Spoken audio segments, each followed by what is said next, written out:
অনশনের খবরটা আমি দুটো সূত্র থেকে পেয়েছি এবং তারা ৩২ ঘন্টা ধরে অনশন করেছিলেন বলে খবর পেয়েছি। তারা বেরিয়ে আসলে আরও পরিষ্কারভাবে জানা যাবে।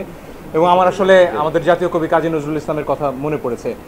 পত্রিকায় তার লেখার জন্য তাকে আটক করা হয়েছিল, আপনারা জানেন, আনন্দময়ীর আগমনে কবিতার জন্য। তারপর ৩৯ দিন তিনি অনশন করেছিলেন, হার মানেননি।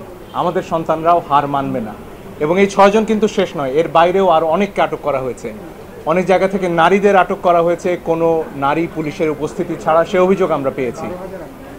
বিভিন্ন জায়গায় মোবাইল চেক করা হচ্ছে, যার কোনো অধিকার আইন শৃঙ্খলা রক্ষাকারী বাহিনীর নেই।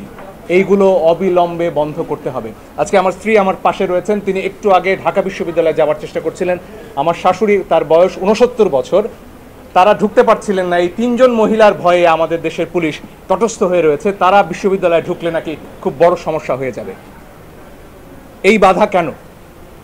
আমার স্ত্রী, আমার সন্তান, তারা কেন শান্তিতে নির্বিঘ্নে আমার রাস্তায় চলাচল করতে পারবে না? এটাই আমাদের প্রশ্ন। আমাদের খুব পরিষ্কার কথা, এই ধরনের হয়রানির কোনো অধিকার আমাদের সংবিধান দেয়নি।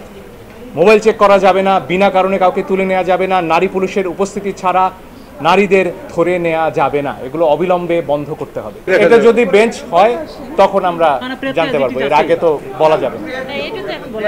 প্রেয়ার একটা অংশের কথা তো এর আগে আমরা বললাম, যেখানে গুলির ব্যাপারটি রয়েছে। এর পাশাপাশি